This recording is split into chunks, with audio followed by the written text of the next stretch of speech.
I am Diane Lucas, and welcome to our Trek Essay, where ideas take shape, thoughts find depth, and every conversation explores the art of thinking beyond the obvious. And today I have my special guest.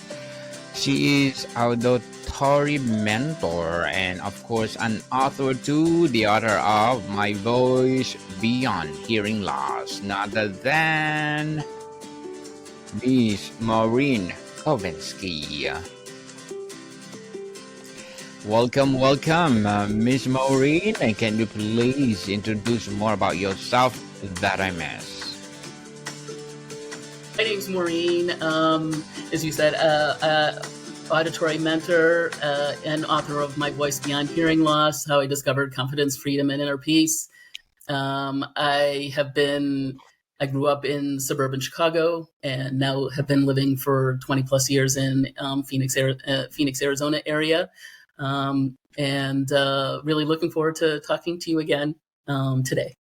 Yes, Miss Maureen Covinsky, thank you so much for sharing your knowledge and wisdom to the world. And today, let's talk about your writing process of My Voice Beyond Hearing Loss. What inspired you to write My Voice Beyond Hearing Loss in the first place? Well, actually, in 2023, I joined a business mastermind, and because I knew there was something more that I needed to do in this life besides what I was doing, that I could contribute more to people than, just, I shouldn't say just being a pharmacy technician, but because that's also an important job. But so I joined a mastermind and didn't quite know what I wanted to do. I knew there was more out there. So my business mentor said, why don't you write your hearing loss story? And I'm like, well, no, I'm not a writer. That was the first thing I said was, I'm not a writer. I don't think I can do that. But then the next morning, I started writing. So the initial writing was about 6 pages, which is more than I've ever written before. But what's funny about that story is that I worked from home at that time, and all of a sudden I'm an early riser, so I was awake. So I started writing, and all of a sudden I looked at my clock, and it was like 5 to 7, and I started work at 7. So I was almost late to work, even though I just have to take like 3 steps into this room here to start my job. But it was just kind of funny that the day before I was like, no, I'm not a writer, but the next day I was like, I started writing. After I did those 6 pages, my business mentor and I went over like about 10 different questions that I should, fill out, I should think about and write. And those 10 questions ended up being, chapters in the book eventually. So that was very interesting process and how I started. So I started with because there was a suggestion made.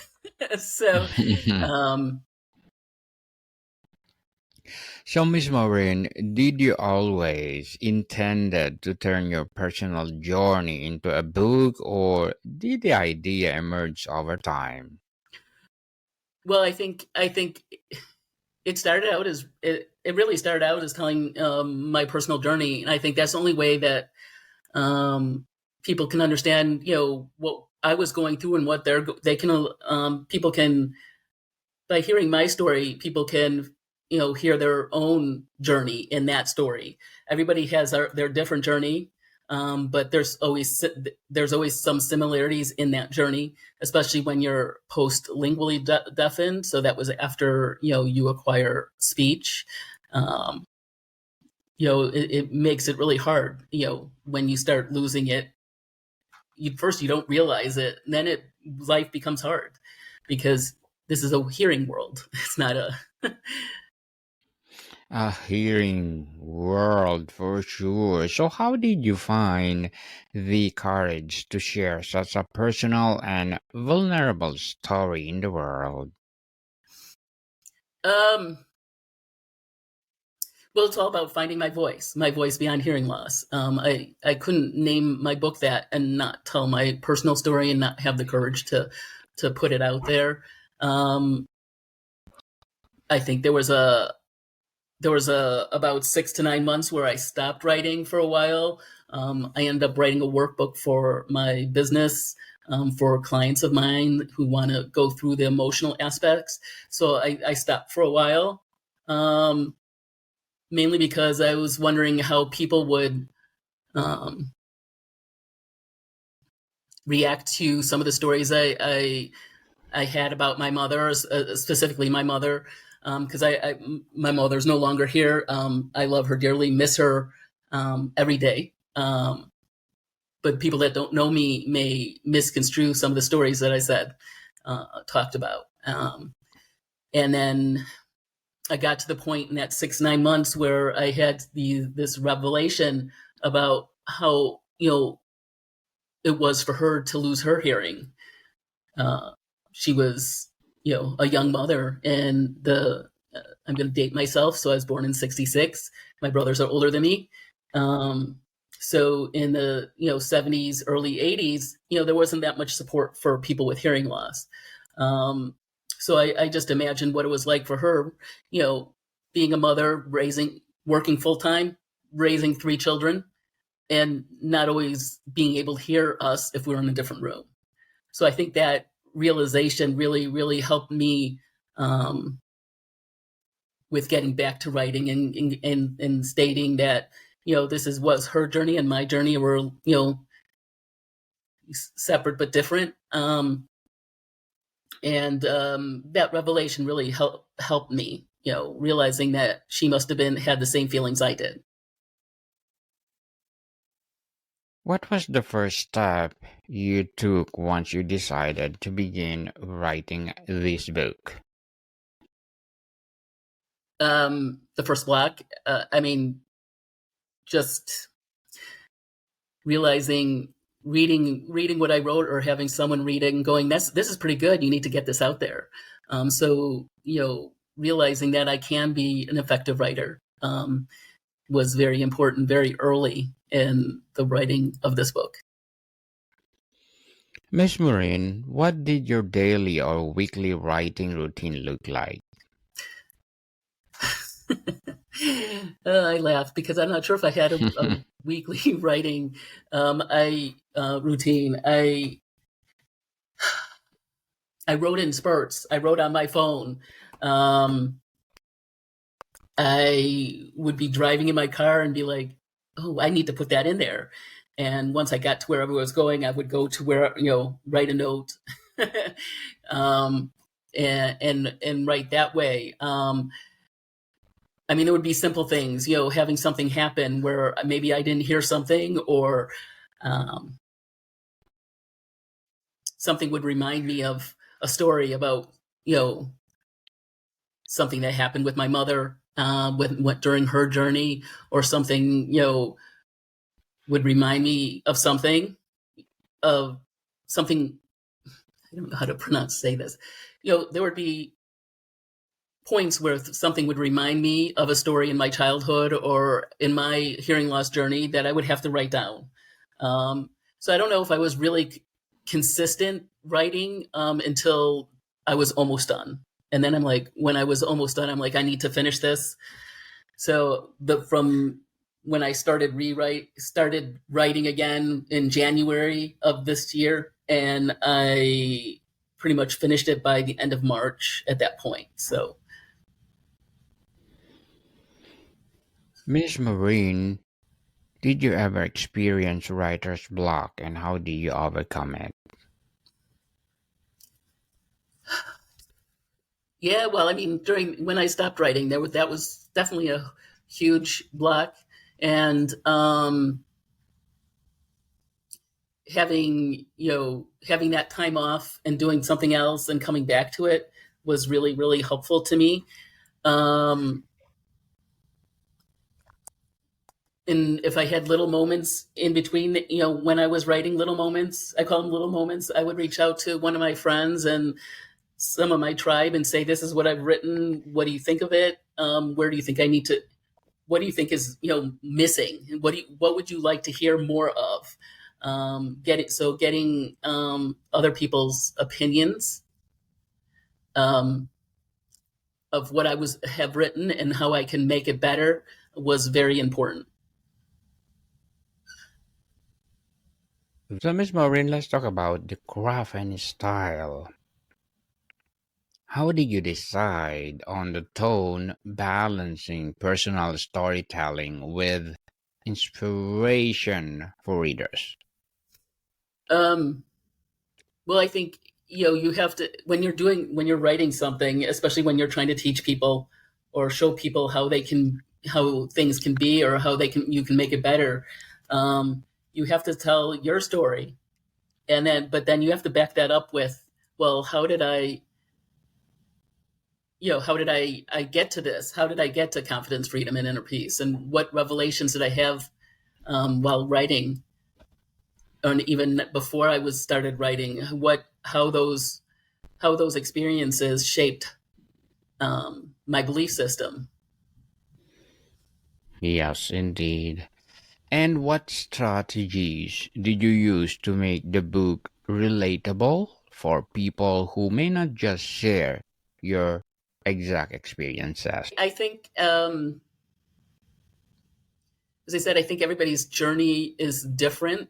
And then there's always similarities. Get a lot of feedback where they're like, "Oh, you've I've had some of the same experiences as you," and the journey might be slightly different, but some of the things that happen are not. Some of the revelations are not. So I think that makes it relatable to other people especially people with hearing loss. I think that me telling my story helps others.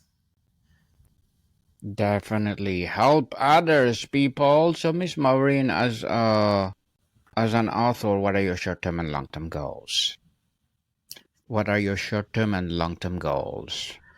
And long-term goals is getting this book out to people. Right now it's on Amazon. .com, or you can also find it on my landing page. There's a link to my book on there. So getting that out there, getting more clients that I can help through the emotional aspects of hearing loss, and sharing my wisdom with them. I think those are the most important things that I have going on right now. Good luck to your goals, Miss Maureen, and looking forward for more success. And how did feedback from editors, mentors, or early readers influence the final manuscript? I had my business mentor. We met for the final manuscript. We went through and made sure and cleaned it up. She wrote my foreword for me. So that was with her, and then with my tribe, just always they were always encouraging to me in saying, "Go for it, you can do this, you got this covered," and just having that feedback from them and that support from them meant the world to me as I was writing this. Miss Maureen, were there any parts of the story you originally hesitated to include but later felt were essential? I think I pretty much kept everything in. I don't think there was ever a time where I didn't take anything out. I think there was times where people in my group would say, my tribe would say, you need to expand on this thought, or we need to see a little more. So I think pretty much everything that I wrote stayed in. I don't believe I took anything out. I might have expanded it more or made it more readable, or um, tried to put a little more background into what was going on. But everything pretty much stayed. All in there for sure. Do you need to remove any passage you love but it did not fit the overall flow of the book? Um, I don't think I removed anything. I might have um, moved chapters around to make it flow a little better. Yeah, I don't remember really taking anything out. Chapters might have moved around a little bit. I might have taken thought that a story would work better in a different under a different chapter. But other than that, as I said, everything pretty much stayed in. I kind of felt that in order for me to influence people and help people, I had to tell my full story. That there couldn't be any shortcuts. So um, everything pretty much stayed in. Miss Maureen, were there moments when the process felt more like therapy than writing? Yeah, yeah, I kind of made. I kind of. I don't know if it was therapy, but just as I was writing, I got in touch more with the feelings I had at the time. I think when you're going through hearing when you have a parent or you're a child of a parent who suffers from hearing loss over a long period of time. Um, I think you kind of get lost in that. You get lost in the doing and not the being. So I think writing this my story, this story, my story, um, I was able to put some of my feelings into the stories, which I never really had before. So, like when I was talking about in the book, I was talking about my mom and coming out of a football game, and the Cubs. We're from Chicago, big Cubs fans. So go Cubs. um, the Cubs were playing to get into the playoffs, and we came out of the football game because I went to IU, so Indiana University, and IU was playing Northwestern. So I came home for that game, and we were coming out of that game, and my mom asked the vendor, you know, what was the score of the game, and she had asked three times, and I heard she didn't hear. I heard him say something about her intelligence. Um, and that at that time I was too busy trying to make sure she understood to get in touch with my feelings at that time. But while writing the book, I realized that it made me sad because my mother was a very very smart person, very intuitive person, and to have her intelligence questioned because she couldn't hear um, was sad. I mean, because he didn't know her. Um, so being able to write about that story again and feeling those feelings again, feeling those feelings really for the first time, um, was very helpful in my journey as well. And Miss Maureen, before we wrap up our discussion for today, I'm inviting you to please do listen to my other podcast, people, my other podcast, because my abstract essay is already in fifth season, abstract poetry in second season, and my book 101 review in fifth season too, comedy 101 in second season, and my food 101 in fifth season as well, geography 101 in fourth season, and my baby podcast law 101 and mental health 101 Love Letters in third season, and Movie 101 Review and Music 101 in fourth season, and Science 101 and Sex 101 in each first season. Please listen to them wherever you listen your podcast. So, Miss Maureen, what advice would you give to others who want to write a book about their personal challenges and triumph? Just keep at it, writing it. Being able to write your personal story is all about reclaiming your voice, right? And the best way to reclaim your voice is being able to write that story and feel those feelings, maybe feeling them as I did the first time. So I think it's just important to persevere through that. If it becomes difficult, take some time off. Take a little time to think and journal, not journal, but well, you can journal, meditate on it if need be. Do make sure you don't forget about your self-care as you're writing such a personal story. So I think that's really important. Truly, truly important. And Miss Maureen, thank you so much for sharing your knowledge and wisdom to the world. So can you please invite our listeners to support your book itself? Well, thank you so much for having me again. I appreciate it. If anybody has any questions, they can certainly get in touch with me, Maureen at heretohearyou.com. If they buy my book, look under amazon.com, or my landing page is heretohearyou.com, where there'll be a link also to my book. Yes, people, let's support Miss Maureen. And, well, for sure, if you support her, more and more empowering books like this to come. So, Miss Maureen, thank you so much for your time. Well, thank you so much for having me again. I appreciate it. More to come, people. See you soon.